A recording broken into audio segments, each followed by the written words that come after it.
Open గా చెప్పాలి అంటే అసలు కవితని ఆకర్షించే ప్రజలు ఎవరు, అంటే కవితకి ఓట్లుగా మారే ప్రజలు ఎవరు, రేపు ఓటర్లుగా మారే వాళ్ళు ఎవరు, అలాగే కవితకు ఎందుకు ఓటేయాలి అని ఈ సమాజం అడిగితే తాను చెప్పే సమాధానం ఏంటి, ఇది వీటన్నిటి మీద క్లారిటీ వస్తే గనక ఇదే తెలంగాణ సమాజంలో నేను స్టార్టింగ్ లో చెప్పినట్లుగా బి అని ఎప్పుడైతే టీఆర్ఎస్ పార్టీలో వచ్చిందో అప్పుడే ఒక రకంగా తన ఫెయిల్యూర్, తన గ్రాఫ్ పడిపోవడం మొదలైంది. కాబట్టి ఇప్పుడు టీ అనేది కలిసి వచ్చే అంశంగా ఏదైనా మిరాకిల్ జరిగి కేసీఆర్ గారు నమ్మే సెంటిమెంట్లు కవిత గారి విషయంలో నిజమైతే గనక మేబీ ఆవిడ ఇదే తెలంగాణకి సీఎం కావచ్చు.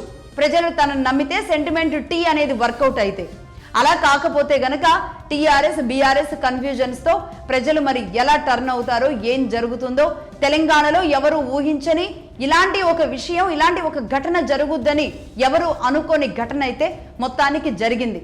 సరే, ఏది ఏమైనా తను బాధపడ్డారో, తను ఏడ్చారో, తనని బలిపశువుని చేశారో అనుకున్నారో, అందరూ లాభాలు తీసుకున్నారు, నన్ను మాత్రమే ఈరోజు ప్రపంచం ముందు దోషిగా నిలబెట్టారు అని తను మహిళగా, ఒక ఆడబిడ్డగా కన్నీరు పెట్టారో ఏమో తెలియదు. కానీ ఆ కన్నీరు ఖచ్చితంగా శాపనార్థంగా మారిందో ఏమో కూడా తెలియదు. కానీ ఒక్క ఎంపీ సీటు కూడా గెలవలేనంత ఘోరమైన పరిస్థితుల్లోకి నెట్టబడింది బీఆర్ఎస్ పార్టీ.